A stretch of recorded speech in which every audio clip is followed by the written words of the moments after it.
Hi, I'm Professor Iqbal Akhtar here at Florida International University, and here with the Interfaiths Project as part of our courses here at Florida International. And we're honored today to have Haridas, who's here from Sacred Vedic Arts.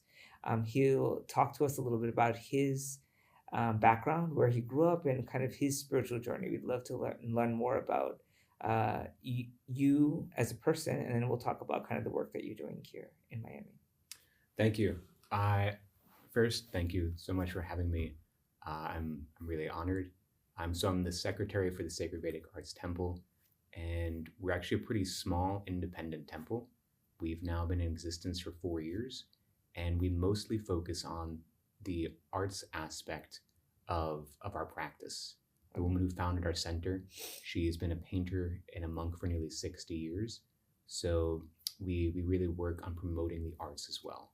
Okay, so talk to us before we get into that. You said you're a temple, you're part of the Hindu tradition, right? Yeah. Okay.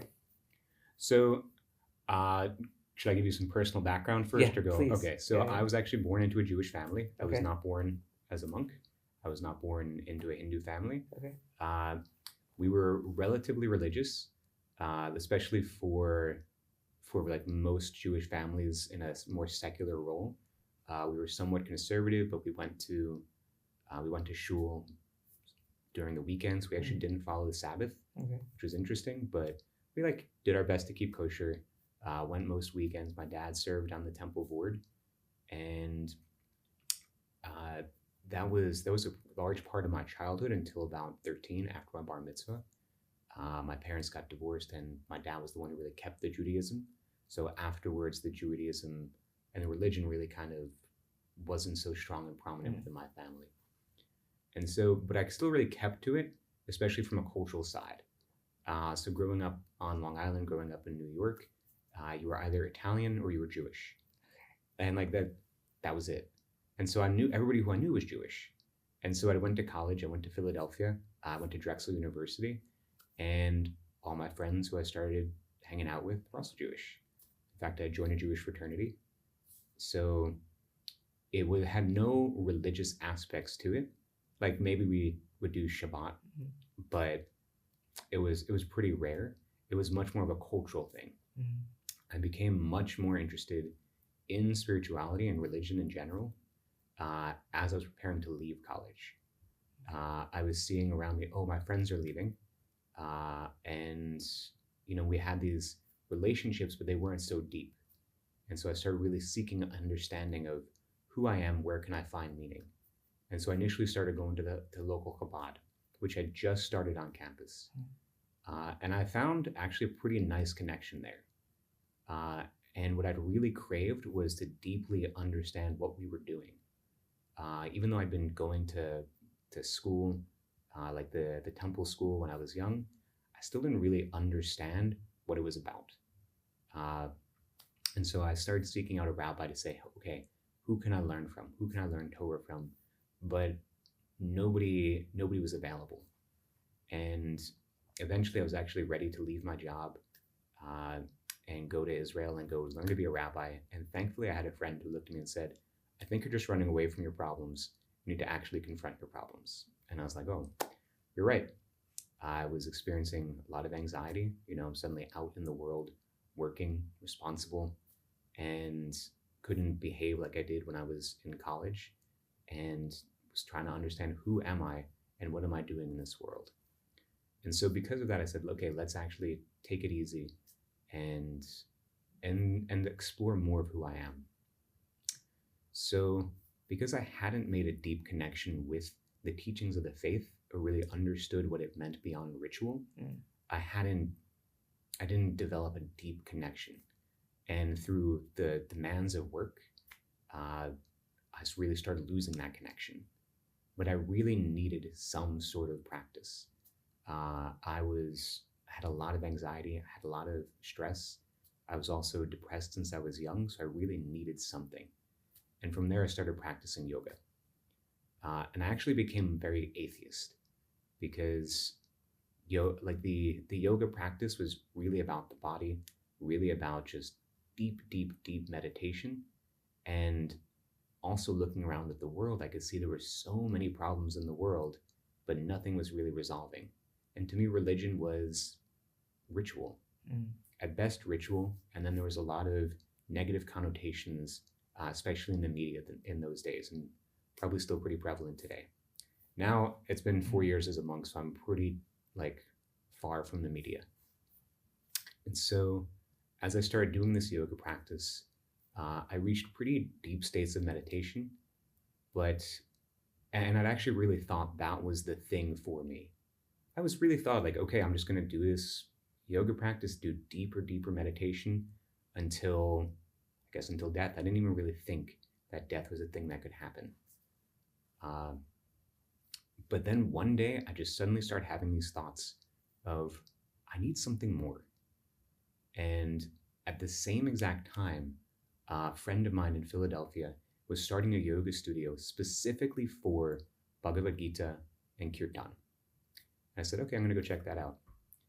And the first Kirtan really, which is singing and chanting, especially the Hare Krishna mantra, and as a group, it really just struck me in the heart. It struck me in the heart, and I just kept going. Something about it was just like so perfectly aligned with everything also who I was, what I'd wanted from life, and I really connected, especially like even the way it was packaged. The person who was doing the kirtan was this ex-punk rocker, and I loved punk rock. I loved all of it. And so it was just so perfect. And we formed a little kirtan group. So we would just go to this yoga studio once a week. We would sing, we would chant, and it was a lot of fun. So like we'd all experiment. Most of us had no idea what we were doing playing instruments. It was incredibly DIY, but we laughed, we joked, it was fun, and the community really came together around it. Additionally, we studied Bhagavad Gita, but at this point, I was still like pretty standoffish to any concept of God. In fact, when I first started reading it, I remember like, I just thought, like, God, like, what is this? What year is this? Like, who's here looking at me and saying, this is the way, this is the way, this is the way?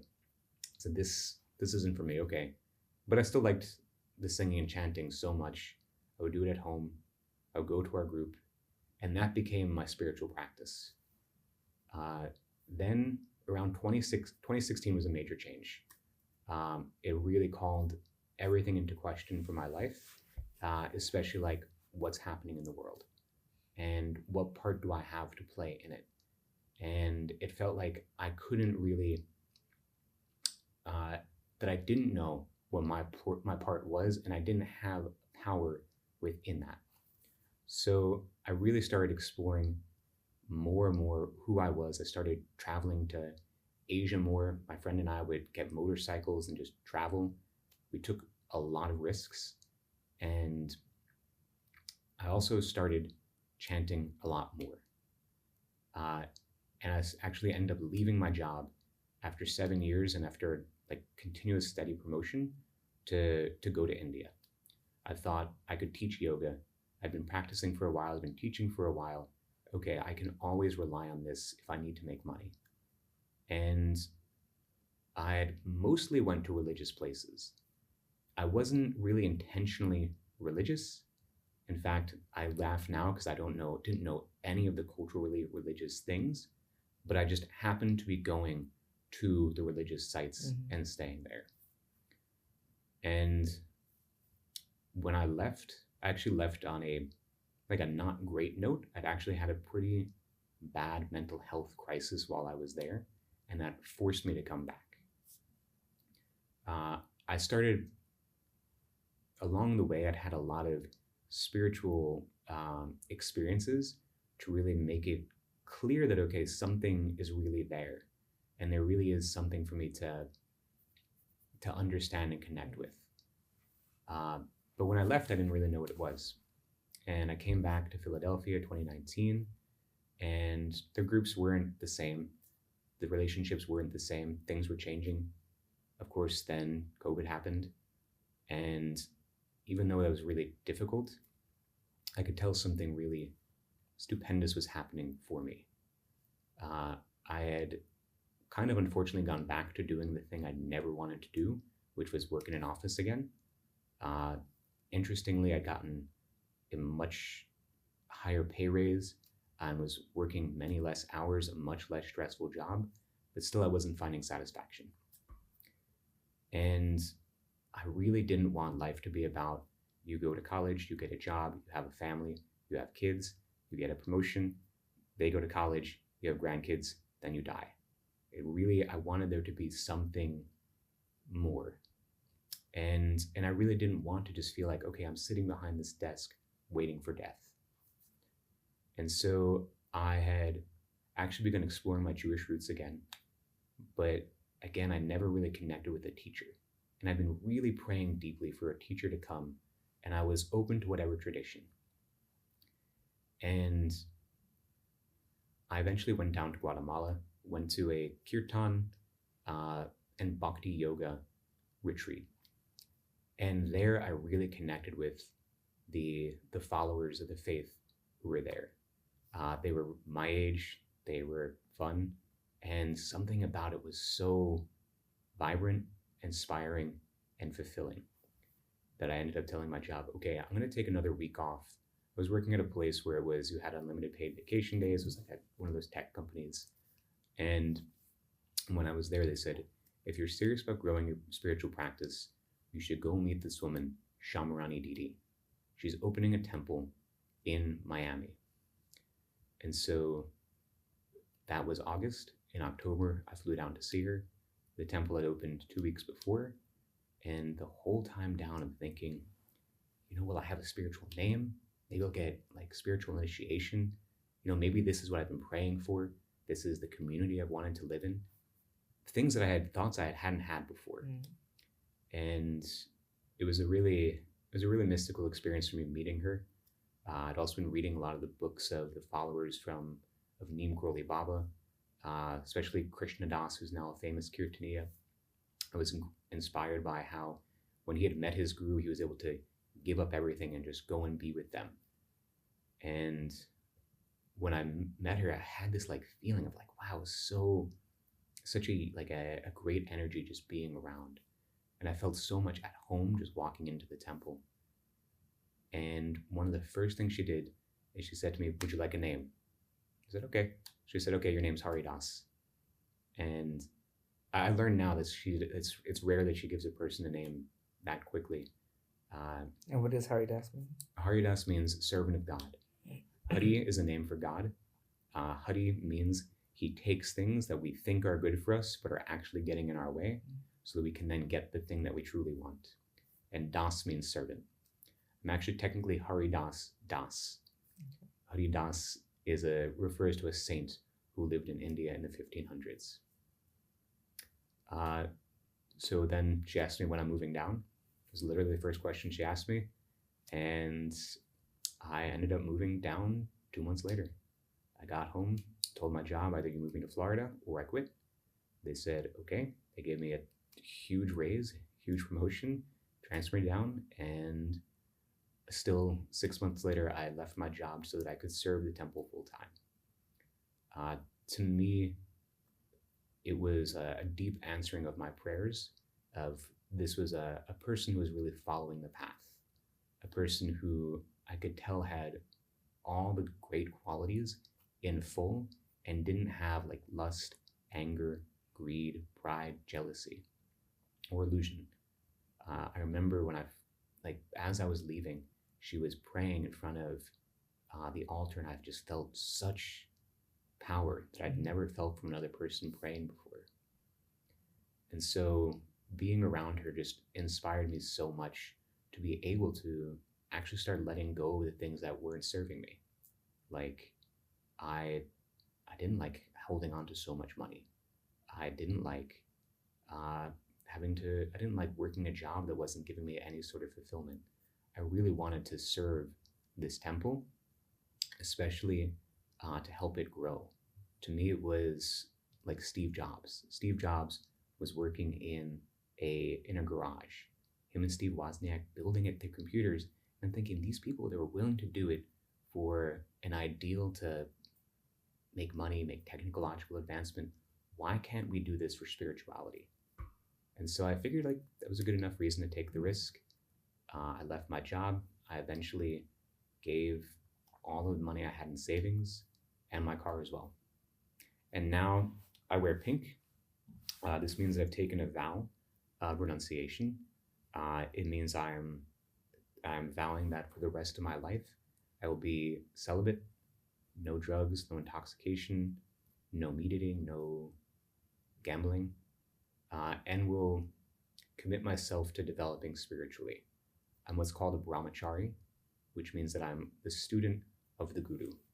So I live purely just to learn and to learn through service to that bona fide medium of spirituality. Interesting. Have you tried to explore your Jewish heritage at all since you've taken your vows? Not since, but I did beforehand. You did beforehand, okay. I did the whole like ancestry. Yeah. Went every single little town that we came from. Okay. Do you still feel Jewish? Kind of. Okay. Like a large part of our philosophy is that we aren't these bodies, we're spirit souls. Sure. So culturally, yes, I still feel Jewish, and I also still have like, these thoughts. Like wow, it would have been so much easier for my parents if I had been able to go the Jewish route, but it didn't manifest. And my parents and I now actually have the best relationship we've ever had. Yeah. So in a way, I culturally still feel Jewish, but not too much. Okay. Why the color pink? It stands for saturation in love of Godhead. Okay. So our lineage specifically is devoted to Krishna. From our understanding, Krishna is the supreme personality of Godhead. God has many names, but still one in truth. And so we're worshiping Krishna. Krishna is like God when he's on his day off, or when he goes back to his family. He isn't necessarily a CEO. He still has all the capacity, but he's actually with his friends and family. And so his most dear beloved is Radha. And so this color has to do with Radha and her love for him. Okay. I know you have an interest in interfaith dialogue and sort of connecting across religious traditions. Talk to us a little bit about that interest and sort of how that. I know you talked a little bit about your background, but what is your community's interest and sort of connection with other religious traditions? Well, from what I've learned from our books, we don't see it as like, hey, it's a different God, it's a different thing. It's one moon, different phases, different angles of vision. He appears in different time, places, and circumstances for people in order to grow in the way that's most fit for their heart. And so to me, it's where we're in the same family, we're striving towards the same goal. And for me, what I saw in 2016 and 2020 really calls for a need for some place of sanity and some place of regular conversation. Like we can have regular conversation, we can come together, and we don't have to fight despite having differences. And that's, to me, I see a major place for us as faith leaders to guide the next generation forward in how just we can engage with one another. So through the Sacred Vedic Arts, what type of effect are you trying to have here in Miami? Through Sacred Vedic Arts, they've tried. Our main goal is really to awaken the dormant love of Godhead within each person. Okay. Not to convert into like say now you're part of our faith, but to kind of be a space and be a container and be a vehicle for one to have their natural propensity for love arise. And so being here, living in this society, what do you see as the major obstacles to that happening? What are the major challenges that people have in order to be able to come to that realization? The bodily conception of life. Like the conception that I am this body and everything in relation to this body is I, me, and mine. I, me, and mine Mm. keeps us from being able to live deeper on the level of the heart. It's also like it creates so much tension and fight when I'm thinking, hey, I'm the Jewish guy, you're the Muslim guy.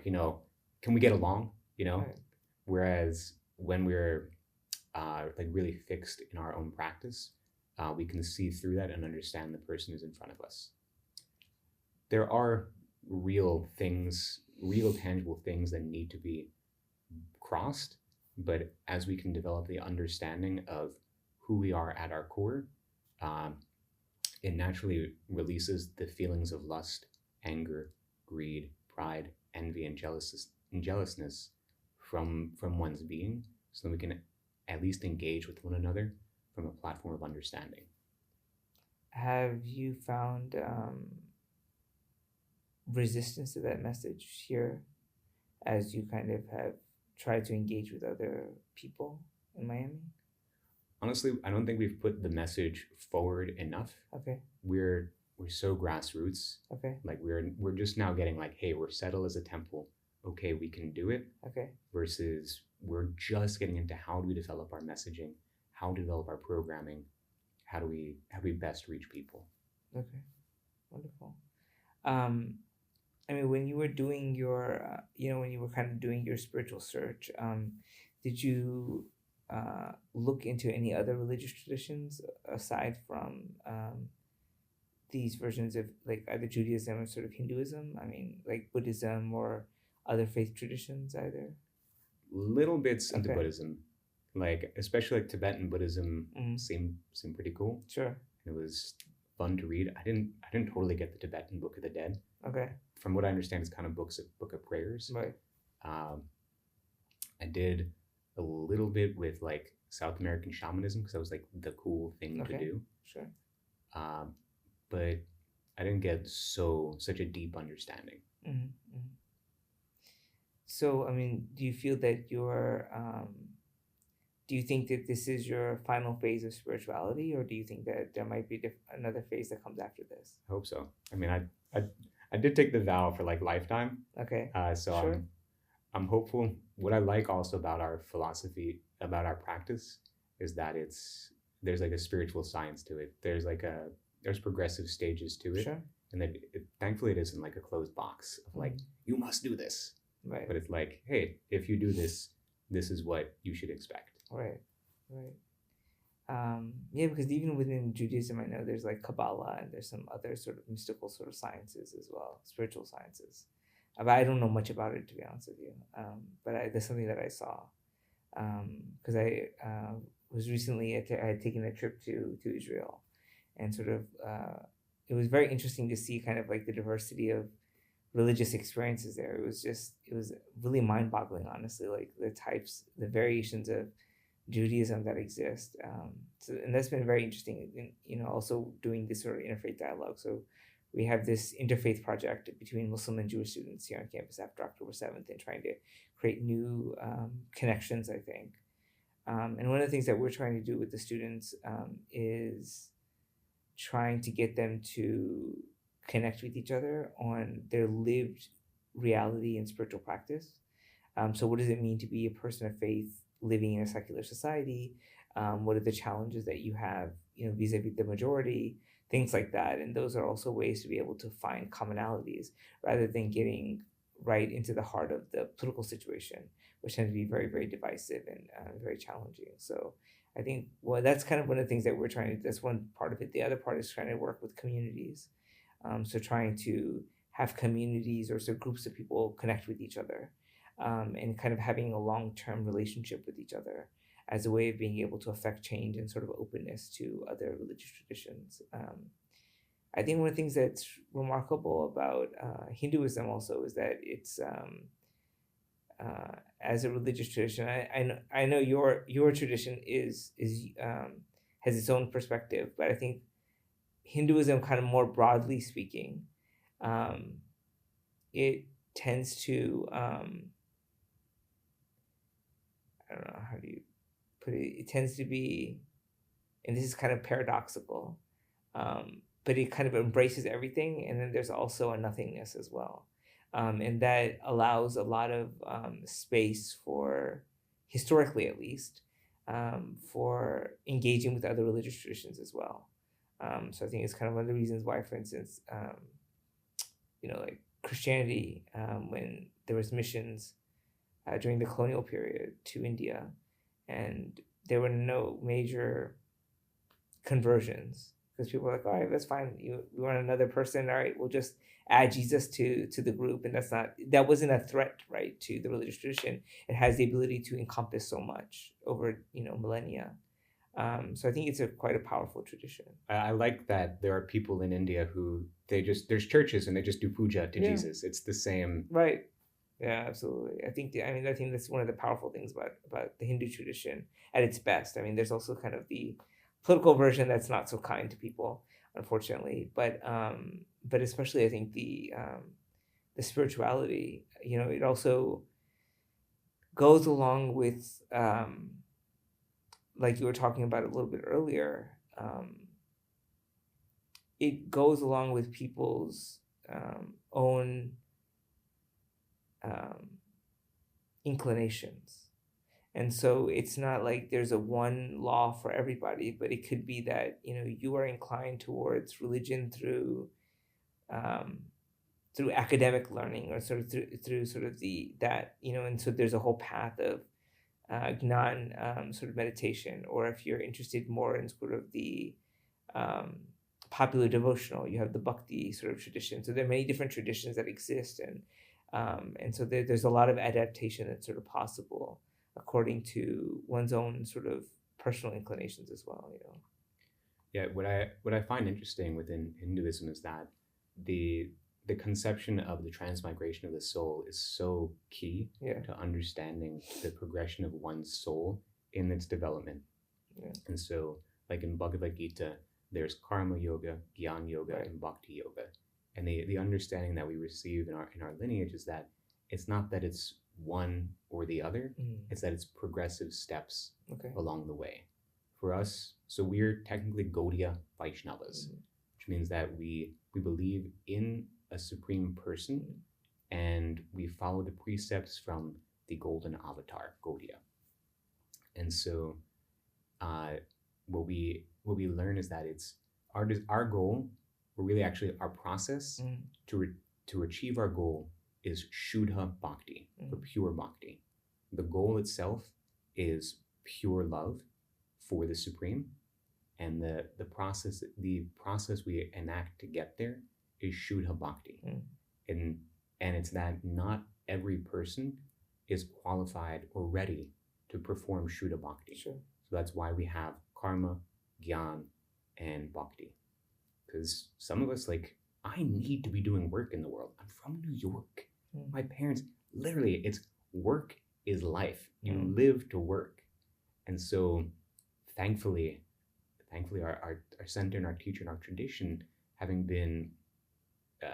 really been born in the West through this great saint Srila Prabhupada, he just started engaging people in this massive global movement that our tradition is really one of just engaging the person where they are, and then the process itself naturally removing what's called anartas, or unwanted things, unwanted habits from the heart. Sure. How are I don't know enough about kind of the whole cosmology of the Hindu tradition, but how are traditionally Hinduism has also been an ethnic religion. You're generally born into it. How are people seen? How are you seen by other Hindus within the tradition? We're actually really good friends with the more traditional Hindus. Okay. Within our group, the Gaudiya Vaishnavas are actually probably now predominantly Indian. Yeah. It was the movement really started burst open, that is, in the West in the 1960s. So there are a lot of Westerners. They actually really well then mixed with the Indians in India, and then the movement bursted in India as well. So at this point, there's more ethnically Indian folks who are Gaudiya Vaishnavas. And what I'm finding here is actually most in like they still actually really respect me as though I'm like a renunciate within the order. And what I appreciate about Hinduism as I'm learning is that even though I'm a Gaudiya Vaishnava, whereas they might be a Shaivite, it's still an understanding of like, wow, you are a sadhu, you are Right. devoting yourself to God. Yeah, that's very it's very interesting to see. So is your movement the same as the Hare Krishna movement? I mean, Yeah. that it is, right? So it's like a part of that larger movement. We're a same branch, Yeah. different branch, same tree. Okay. All right. Okay. What is the ultimate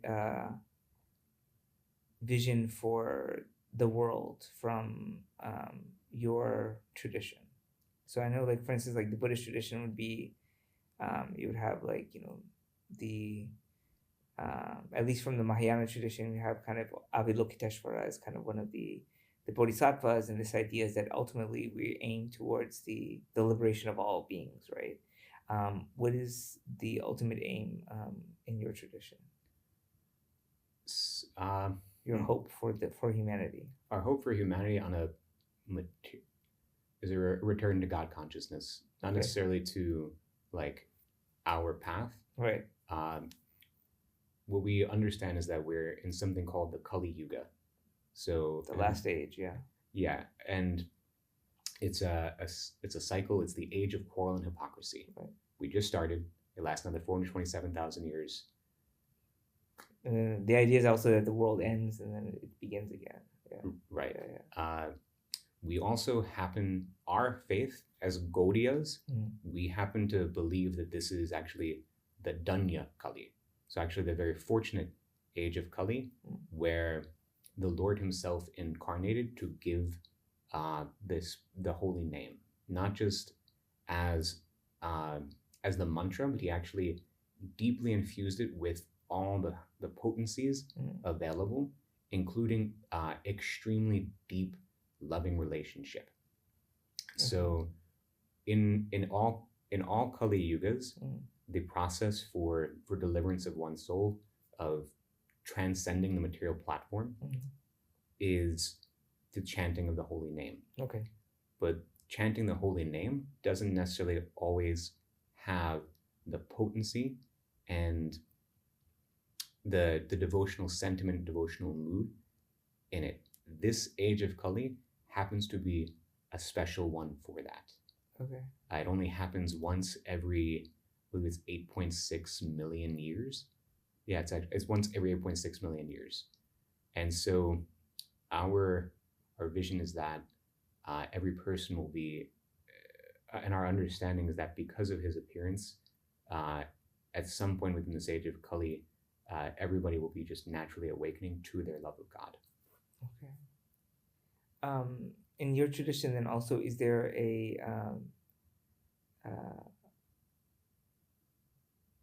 an awaiting of a final avatar, like a Kalki avatar, at the end of time?